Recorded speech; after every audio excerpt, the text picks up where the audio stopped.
गरीबी का लड़ाई है। बीजेपी और कांग्रेस तो एक विकलांग पार्टी है।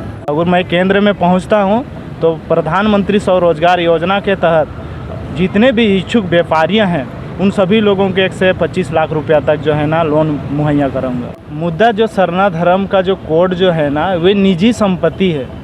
धर्म लेके हमारा विकास नहीं होगा। हमको काम चाहिए। जितने भी बेरोजगार युवा युवती हैं उनको रोजगार चाहिए। नक्सली कौन बनाया? सरकार ने बनाया। उसको रोजगार दे देगा। किसको शौक चढ़ा है कि जो है ना गन पकड़ के जंगल में एक कुत्ता बिल्ली के तरह जो है ना ज़िंदगी जीना? किसी को शौक नहीं है। अब उनके पास पैसा नहीं है, रोजगार नहीं है तो क्या करेगा?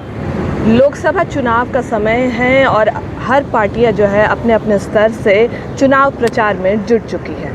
अगर झारखंड की बात करें तो यहाँ भी कई राजनीतिक दल जो है चुनावी रणनीति बना रहे हैं और चुनाव की तैयारियों में जुटे हुए हैं। कल खूंटी में चुनाव होना है और खूंटी की बात की जाए तो खूंटी लोकसभा क्षेत्र से इंडिया गठबंधन से कालीचरण मुंडा चुनाव लड़ रहे हैं और बीजेपी से अर्जुन मुंडा प्रत्याशी के रूप में चुनाव लड़ रहे हैं। लेकिन कई निर्दलीय प्रत्याशी भी जो है वो खूंटी से चुनाव लड़ने की तैयारी में जुट चुके हैं। ऐसे ही हमारे साथ अभी पास्टर संजय कुमार तिर्की जी है जो कि खूंटी लोकसभा चुनाव से प्रत्याशी के रूप में खड़े हुए हैं। क्या कुछ विचारधारा रहेंगी संजय जी आपकी? खूंटी लोकसभा चुनाव से आप प्रत्याशी के रूप में, निर्दलीय प्रत्याशी के रूप में खड़े हुए, जबकि बहुत स्ट्रॉन्ग लीडर्स जो है आपके सामने खड़े उतरे हैं। क्या कुछ विचारधारा रहेगी? मैं आप लोगों का न्यूज़ के माध्यम से सबसे पहले तो सभी दर्शक को मैं मेरे तरफ से झारखंडी जोहार है। और मेरा चुनाव लड़ने का एक ही उद्देश्य है कि हमारे जो खूंटी लोकसभा इतना बड़ा एरिया है और गरीबी से लोग जूझ रहे हैं और गरीबी का लड़ाई है। बीजेपी और कांग्रेस तो एक विकलांग पार्टी है। वो हाथ पैर रहने के बावजूद भी किसी का कल्याणकारी के लिए ना तो एक कदम उठा सकते हैं, हाथ रहने के बाद में भी किसी कल्याणकारी के लिए किसी के ऊपर में जो है ना वो अनुशंसा करके उनका लाइफ को जो है ना आगे बढ़ाने का प्रयास करते हैं। वो बीजेपी और कांग्रेस का मेरा लड़ाई नहीं है। विकलांग लोग से मेरा लड़ाई करने से कोई फ़ायदा नहीं है।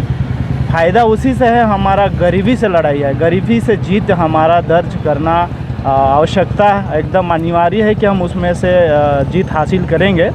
और हमारे जितने भी गरीब दलित परिवार से हैं सभी लोगों को जो है ना उनको रोज़गार मेरे तरफ से जो हमारा प्रयास है हम सभी को उपलब्ध कराएंगे।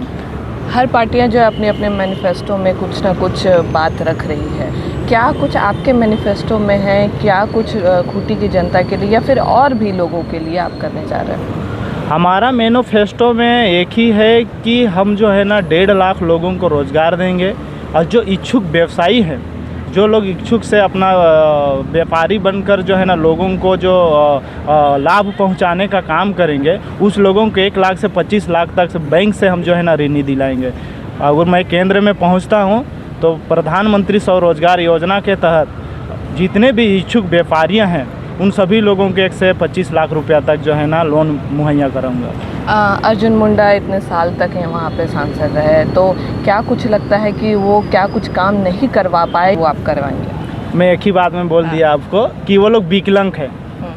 इतने बार सांसद जो है ना खड़िया मुंडा रह चुके। नेक्स्ट में फिर अर्जुन मुंडा जी आए, वो क्या किए? आज तक जो है ना कई ऐसे गांव तो देखे भी नहीं है। वो एक जनप्रति रहने का जो उसका तो कोई मतलब ही नहीं पड़ता है। झारखंड में एक बार मुख्यमंत्री भी रह चुके हैं और इस बार जो है एक बार हमारा केंद्रीय मंत्री भी रह गए। अगर केंद्रीय मंत्री रह के अगर जो है ना जनता का विकास नहीं कर सकता है तो वो एक सांसद नॉर्मल रह के क्या करेगा? झारखंड में बहुत सारे मुद्दे हैं, चाहे सरना धर्म कोड की बात हो, 1932 खतियान की बात हो, तो इन सब मुद्दों को आप कैसे देखते हैं? वो मुद्दा जो सरना धर्म का जो कोड जो है ना वे निजी संपत्ति है। धर्म लेके हमारा विकास नहीं होगा। हमको काम चाहिए।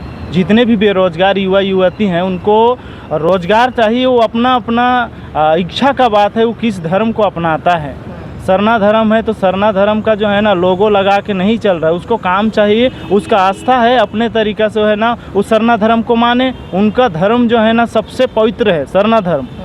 और जो हिंदू बैकग्राउंड से आते हैं उनका धर्म हिंदू जो है ना सबसे पवित्र है।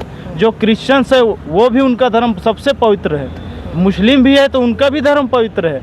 तो सभी धर्म को जो है ना हम आदर करते हैं और सम्मानित करते हैं कि सबका धर्म अपने लिए सबका बहुत बढ़िया है। वो मेरा मुद्दा नहीं है, हमको रोज़गार चाहिए। खूंटी में रोज़गार की तो बहुत कमी है। आप जैसे भी आप उसके लोकसभा क्षेत्र से आते हैं तो खूंटी में अभी भी नक्सलाइट एरियाज़ बहुत है, लोग वहाँ जाने में डरते हैं। तो इस सारे चीज़ों को वहाँ क्या आप प्लांट बैठाएंगे, क्या कुछ रोज़गार देंगे जो लोग वहाँ तक जाने से जो डरते हैं वो उनके मन में जो डर है वो ख़त्म हो सके? नक्सली कौन बनाया? सरकार ने बनाया, उसको रोज़गार दे देगा। किसको शौक़ चढ़ा है कि जो है ना गन पकड़ के जंगल में एक कुत्ता बिल्ली के तरह जो है ना ज़िंदगी जीना? किसी को शौक़ नहीं है। अब उनके पास पैसा नहीं है, रोज़गार नहीं है तो क्या करेगा?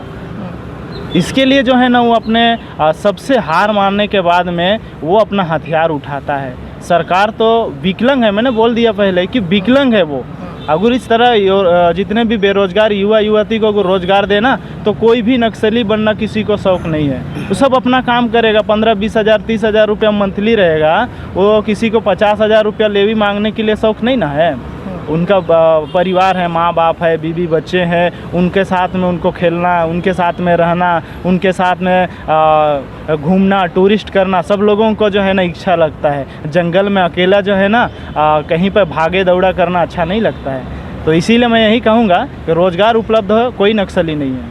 इंडिया गठबंधन जो है वो अपने मैनिफेस्टो में रखी है कि अगर वो सरकार में आती है तो हर गरीब तबके की महिलाओं को वो 1 लाख सालाना देने का काम करेगी।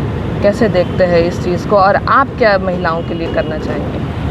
वो महागठबंधन का जो भी 1 लाख का जो मुद्दा निकाल के लाया है, नरेंद्र मोदी भी 15 लाख रुपया का जो है ना योजना सभी लोगों का देने का बात किया था। ये सब जुमलाबाजी है, दोनों पार्टी जुमला है और जो है ना वो कभी भी जनता के हित के लिए काम नहीं करेगा।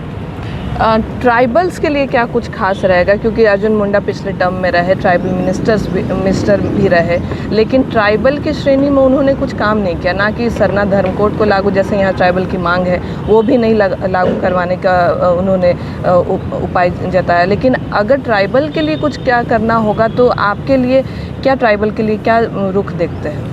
ट्राइबल्स देखिए, ये आदिम जनजाति जो है ना आदिकाल से बचा हुआ है और वो जो है ना प्रकृति को पूजन करते हैं और प्रकृति को कोई भी किसी का इतना पावर नहीं, इतना हिम्मत नहीं है जो किसी को बर्बाद कर ले। आदिवासी जो है ना आदिकाल से बसा हुआ है, उनका धर्म जो है ना अस्थाई काल से बसा हुआ है, उसको कोई भी मतलब इधर उधर नहीं कर सकता है। इसलिए ट्राइबल जो है ना उस पर जो है ना उसी को पूजन करेंगे। ट्राइबल्स के अगर मान सम्मान की बात की जाए, जैसे मणिपुर की घटना ली जाए, जिस तरीके से ट्राइबल्स के साथ आए दिन किया जाता है, तो इस तरीके की चीज़ों को कैसे सम्मान दिलाना चाहेंगे? और CNT एक्ट से भी छेड़छाड़ की जाती है, ज़मीन ट्राइबल्स के लूटे जाते हैं, क्या कुछ उस संदर्भ में करना चाहेंगे? मैं अगर सत्ता में आता हूँ ना तो CNT एक्ट तो पहले से लगा हुआ है, उनको बड़ी आदर के साथ में हर क्षेत्र में जो ट्राइबल्स एरिया पड़ता है उनको छेड़छाड़ करने की आवश्यकता नहीं है। और वहाँ पर प्रस्ताव दिया गया है कि अपना ज़मीन जो है ना थाना स्तरीय से है, वो अगर बसना चाहता है तो अपना थाना स्तर से जो है ना वो बच सकता है, पर बाहरी यहाँ से आकर ज़मीन को जो है ना अतिक्रमण नहीं कर सकता है। हमारे साथ बात कर रहे थे पास्टर संजय तिर्की जी, जो कि निर्दलीय प्रत्याशी है खूंटी लोकसभा से, लोकसभा चुनाव लड़ रहे हैं खूंटी से। कल वोटिंग है और अब तो देखना अब 4 जून को ही पड़ेगा कि क्या कुछ नतीजा सामने निकल के आता है। फिलहाल इस खबर में इतना ही। बने रहिए द न्यूज़ ट्रेंड झारखंड के साथ।